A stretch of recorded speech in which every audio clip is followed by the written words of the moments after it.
nitakuwa sitendi haki kama Mtanzania niliyeishi kwenye nchi hii na nikaziona awamu zote 6.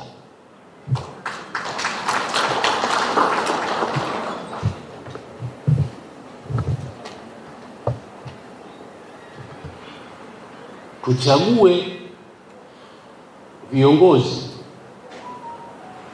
ambao wanatakiwa kutawala, wanatakiwa kuongoza, ingawa hawapendi kuongoza kwa sababu wanajua dhima. Mwaka 2015 mimi nilikuwa bado mwenyekiti wa CCM wa mkoa huu. Kwa hiyo nilikuwa mjumbe wa halmashauri kuu ya taifa, nilikuwa ni mjumbe wa mkutano mkuu.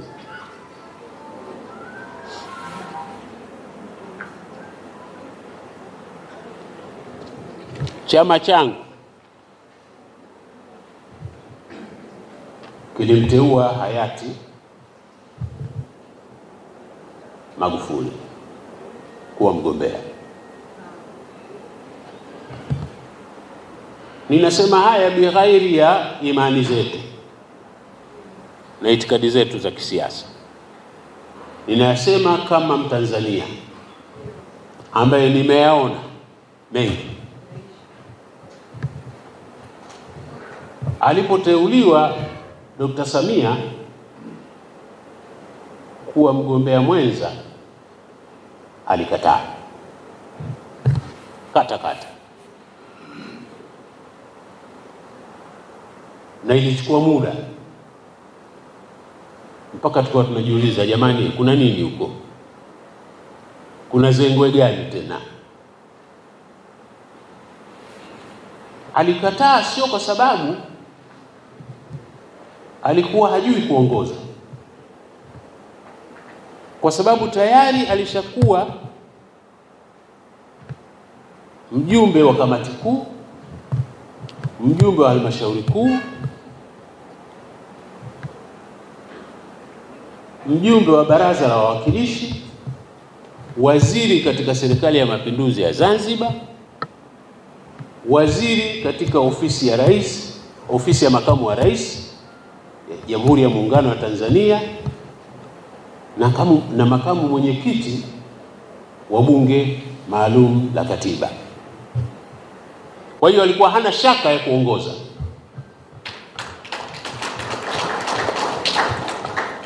Lakini alikuwa anachelea dhima atakayobeba, kwa sababu katika makosa ambayo Mwenyezi Mungu hamsamehe mja wake ni la mja mmoja kumdhulumu mwingine. Mashehe, maaskofu, niko sahihi? Sawa. Atakusamehe uliyomdhulumu. Mpaka uliyomdhulumu amekusamehe.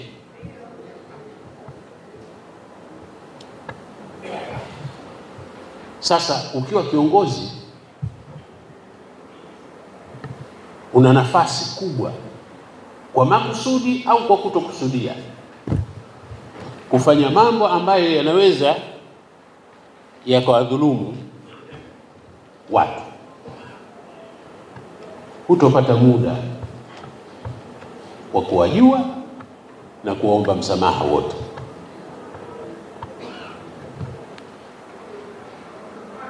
Mimi ninamfahamu vizuri Dr. Samia.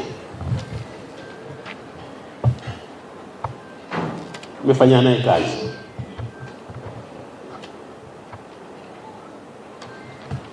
Ni mtu mwenye Waswahili umwambao wanasema ikhlas. Naam, hofu ya Mungu na dhamira njema.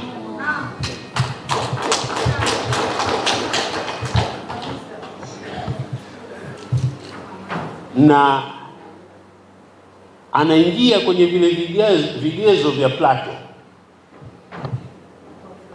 Kiongozi mwana falsafa, na si mjinga, amesoma. Si mjinga, amesoma. Ninatafsiri mwana falsafa kama mtu adili, mtu aliyeelimika, na yeye ameelimika, anajua dhima ya uongozi. Na ndio maana tangu ameingia anaongoza kwa hofu kubwa ya Mwenyezi Mungu.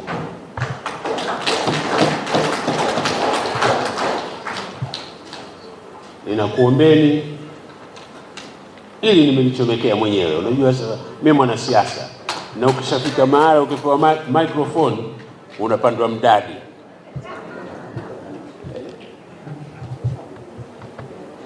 Kwa hiyo mimi ninakuombeni, twendeni tukapige kura.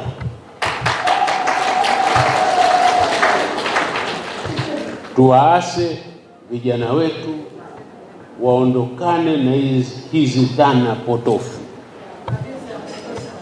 Ghasia haimsaidii mtu. Tumefanya mambo tunayoyafanya kwa salama na amani kwa sababu tuna amani, tuna umoja, tuna mshikamano. Hakuna kitu kitakachoisaidia nchi hii zaidi ya amani, mshikamano na umoja wa taifa. Miaka mingi iliyopita, kabla ya kuzaliwa kwa Bwana Yesu, katika nchi ya Wayunani, Ugiriki, alizaliwa mwanafalsafa anaitwa Plato. Alikuwa ni mtu mwenye maono ya mbali sana. Alikuwa ni mtu mwenye fikra pevu kwa wakati wake. Aliandika kitabu kinaitwa The Republic, Jamhuri. Katika kitabu kile Plato alisema kwamba anatamani ifike siku wanafalsafa wawe ndio watawala na watawala wawe wanafalsafa. Alisema kwa sababu wanafalsafa wanajua kutawala lakini hawapendi kutawala. Wanajua kutawala lakini hawapendi kutawala. Na hawapendi kutawala kwa sababu wanajua dhima ya utawala kwa Mwenyezi Mungu na kwa waja wa Mwenyezi Mungu.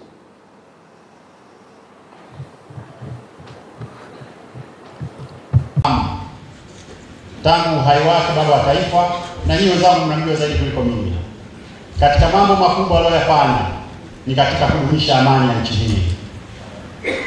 Kwa hiyo anaendelea kudumisha amani ya nchi hii mpaka pale alipostaafu na mpaka pale alipofariki. Lakini hata wale waliokuja baada ya yeye kuongoza nchi hii, na wenyewe nao wameendelea kuimarisha amani ya nchi yetu. Wazee wangu, nyinyi ni mashahidi. Wakati tunaomba uhuru wa nchi hii, mimi nilikuwa sijazaliwa, lakini wengi wenu mlikuwepo. Nyerere aliamua kutumia mazungumzo kupata uhuru wa nchi hii, na jinsi alivyokuwa na ushawishi mkubwa wakati ule, ingeweza kutumia njia nyingine yoyote kupata uhuru. Yaani hata ingesema Watanzania tuingie vitani kudai uhuru, ingeweza kufanya hivyo na watu wangeingia vitani. Lakini yeye alisema tutumie mazungumzo, kwa sababu tukizungumza hakuna jambo ambalo litashindikana.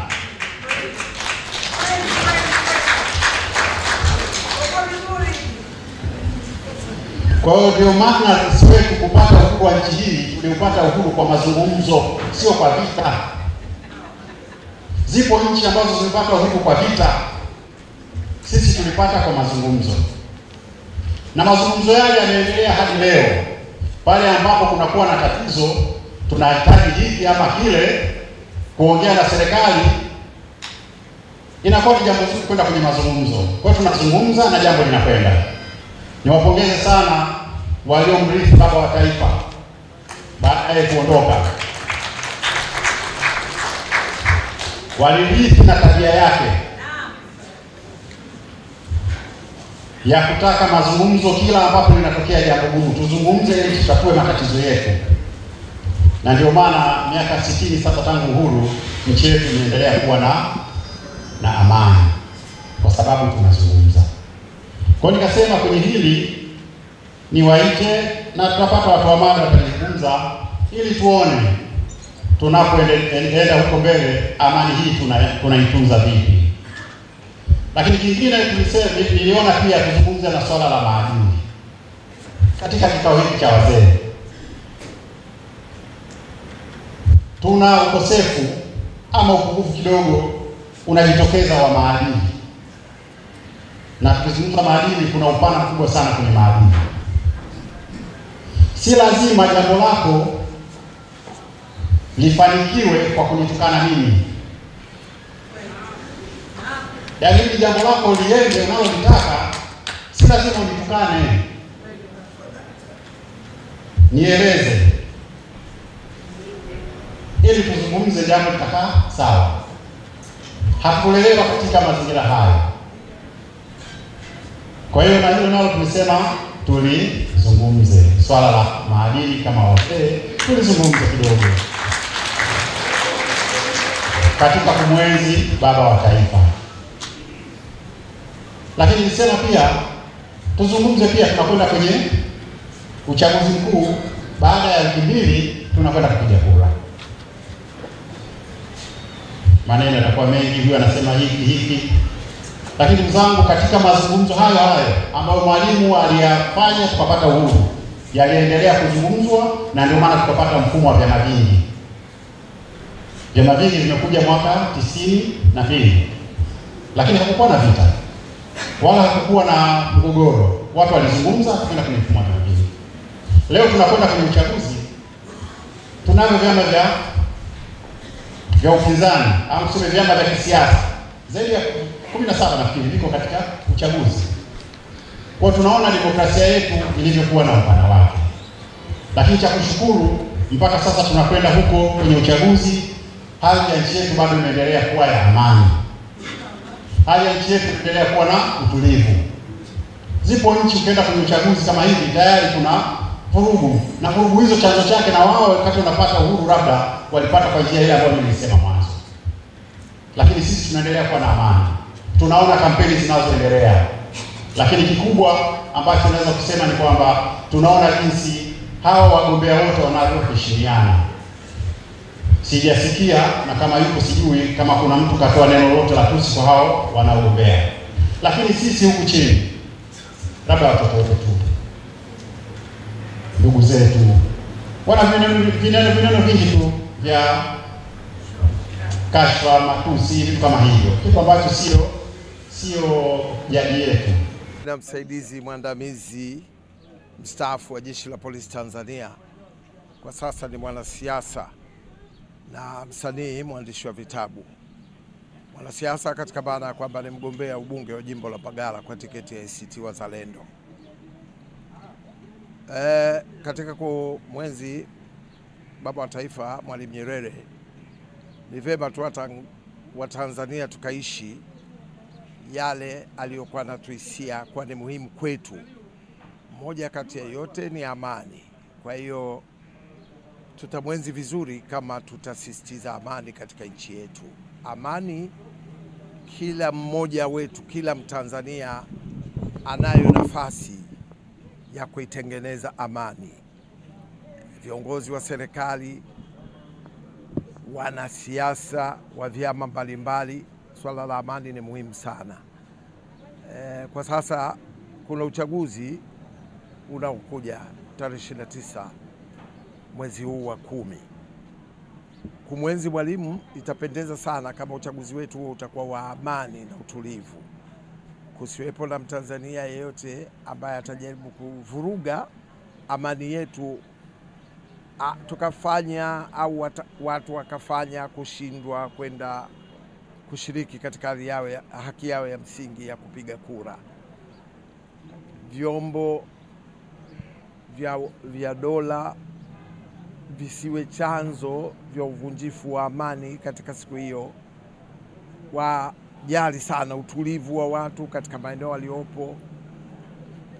Mimi sitoshangaa nikiona ndugu zangu maaskari wanafanya doria katika nyumba za watu, lakini katika sura ya kwamba watu wanapoamua kwenda kupiga kura ni matarajio yao kwamba wakirudi hawatokuta nyumba zao zimevunjwa kwa sababu ya kukosa ulinzi. Kwa hiyo uwepo wa ulinzi wa aina hiyo unakubalika.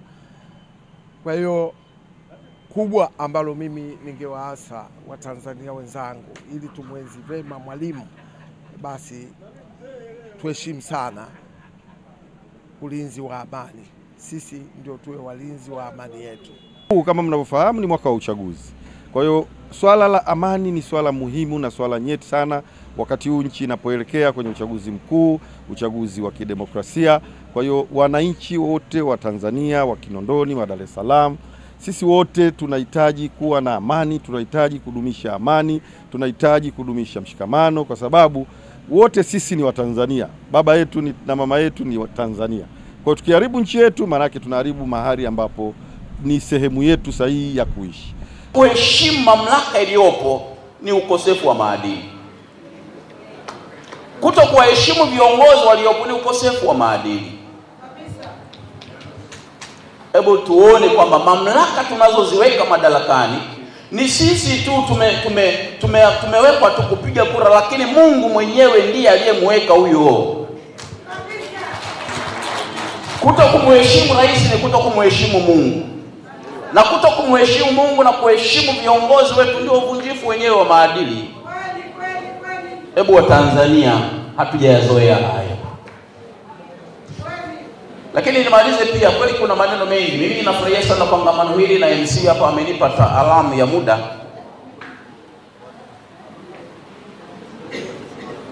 Yako maneno mengi tu juu ya uchaguzi ulioko mbele yetu.